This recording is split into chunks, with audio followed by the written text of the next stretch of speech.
नमस्कार मित्रांनो, मी वैद्य अतुल काळे. होया रे साक्षरवर आपल्या सगळ्यांचं खूप खूप स्वागत करतो.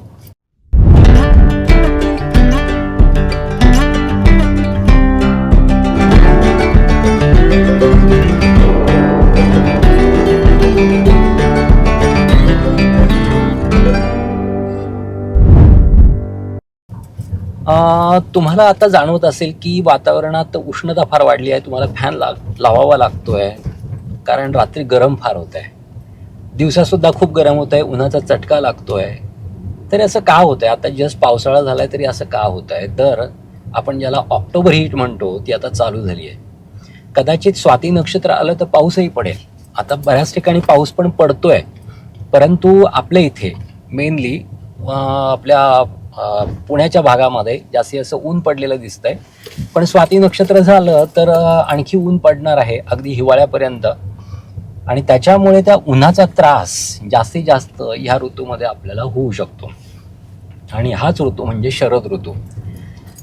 आपले जे सणवार आहेत ते ऋतुचक्रावर बेतलेले आहेत.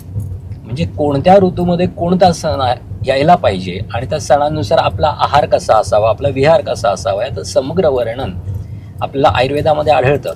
परंतु परंपरेने चालत आलेले जे काही आहार विहार आहेत, म्हणजे दिवाळीमध्ये फराळाचं करावं किंवा मकर संक्रांतीला तिळगुळ खावा, हे काही उगीच नाही आलेलं.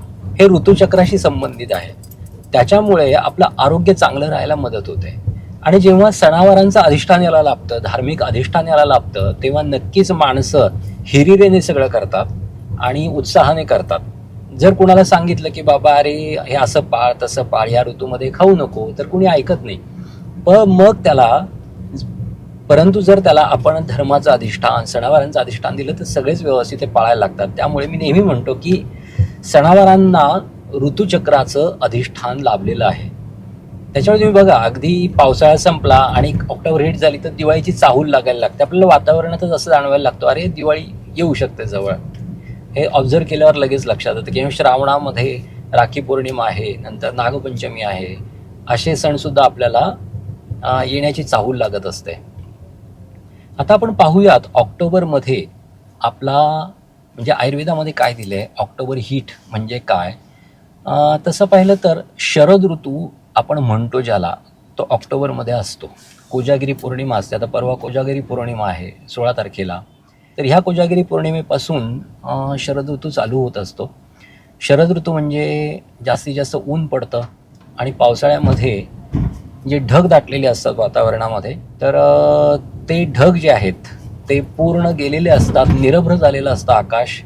आणि ह्या आकाशामधून जो आकाशाच्या वर असलेला, ढगाच्या वर असलेला सूर्य आणखी तळपत असतो. तो आधीच तळपत असतो, पण तो सृष्टीपर्यंत यायला लागतो आणि मग त्याच्या रश्मी, उन्हाची किरणं ही जास्तीत जास्त उष्णतेने सृष्टीला त्रास द्यायला लागतात.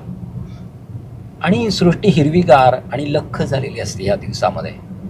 पावसाळ्यामध्ये गादलेलं पाणी, गढूळ झालेलं पाणी निवायला लागतं.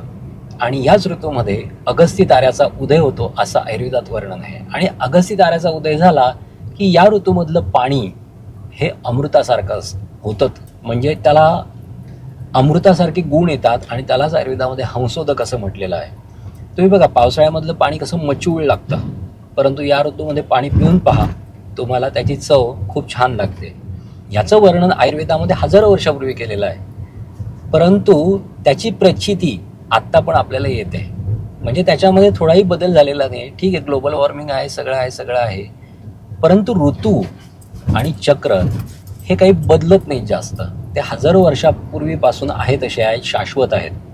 माणूस बदलेल, तुमचं ते AI येईल, सगळे येईल, परंतु आयुर्वेदाने जे दिलेलं आहे ते अजूनही बदललेलं नाही आहे. आपले ऋतू, आपले सण हे अजूनही बदललेले नाही आहेत. त्यामुळे आता आपण जो आहार विहार करायचा आहे या ऋतूमध्ये, ते पण त्याचं वर्णन पण आयुर्वेदामध्ये दिलेलं आहे. शरद ऋतूमध्ये कोणता आहार, कोणता विहार असावा.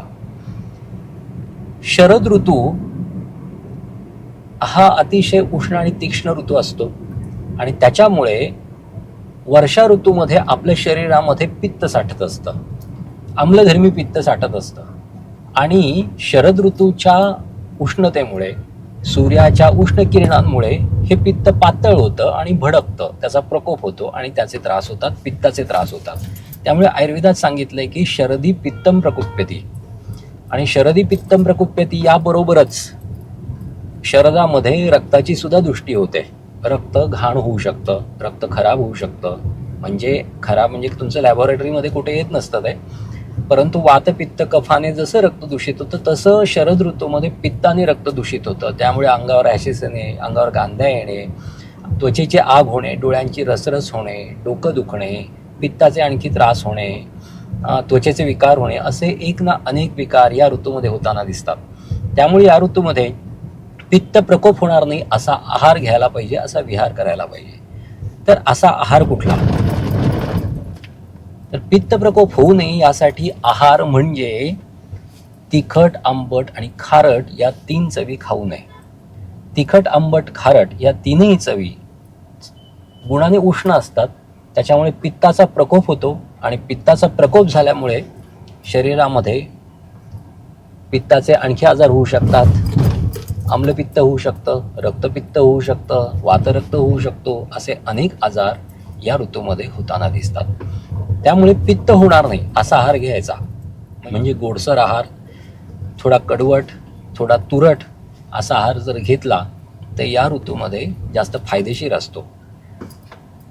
मग असा आहार कुठला? तर मी नेहमी सांगतो वेलीवरच्या भाज्या. ह्या पित्तही वाढवत नाही, कफही वाढवत नाही आणि वातही वाढवत नाही. अशा ह्या वेलीवरच्या भाज्या म्हणजे याच्यामध्ये दोडका आहे, कोहळा आहे, घोसाळ आहे, पडवळ आहे, दुधी भोपळा आहे, भोपळा आहे, काकडी पण चालेल, तोंडली चालतील. अशा भाज्या जर आपण आपल्या जेवणामध्ये ठेवल्या तर नक्कीच आपल्याला पित्ताचा आजार होणार नाही. आणि या भाज्यामध्ये जास्त तिखट घालू नये, मीठ घालू नये किंवा आंबटसर पदार्थ घालू नये, जेणेकरून आपल्याला ते चटपटीत लागेल. मसाला घालू नये. या गोष्टी केल्या आणि त्याबरोबर ज्वारीची भाकरी, चपाती पण चालेल, नंतर मुगाची डाळ, वरण भात अशा गोष्टी पण चालतील, भेंडीची भाजी पण चालेल. जी पालेभाज्यांमध्ये आपल्याला तांदूळचा, राजगिरा, माठ, करडई, चंदन बटवा अशा भाज्या पण आपल्याला त्रास देणार नाहीत, त्याने पित्त वाढणार नाही. या ऋतूमध्ये रात्री जागू नये आणि दिवसा झोपू नये. रात्री जागल्यामुळे वातपित्त वाढतं आणि दिवसा झोपल्यामुळे कफपित्त वाढतं. त्यामुळे जी रात्रीची निद्रा आहे ती व्यवस्थित घेणं महत्त्वाचं आहे. या ऋतूमध्ये कोजागिरी पौर्णिमा येते आणि तेव्हा चंद्र आपल्या पूर्ण कलांनी सिद्ध असतो सृष्टीमध्ये अमृत वर्षण्यासाठी, असं वर्णन आहे. म्हणजे चंद्रामधून शीतलता, सौम्यता आपल्याला मिळत असते आणि ती मिळाली की आपलं आरोग्य चांगलं होतं.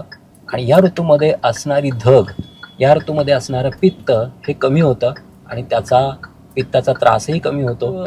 चंद्रपुटी प्रवाळपिष्टी आम्ही ज्याला म्हणतो ती आम्ही या ऋतूमध्ये चांदण्यामध्ये करत असतो.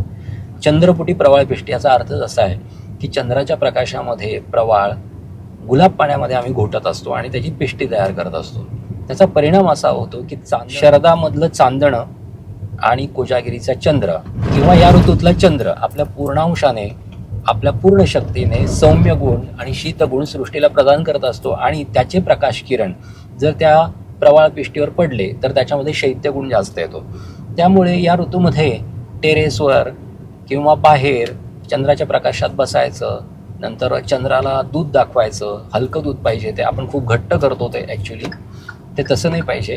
तर हलकं दूध, गाईचं दूध, देशी गाईचं दूध हे जर आपण व्यवस्थित चंद्राला दाखवलं आणि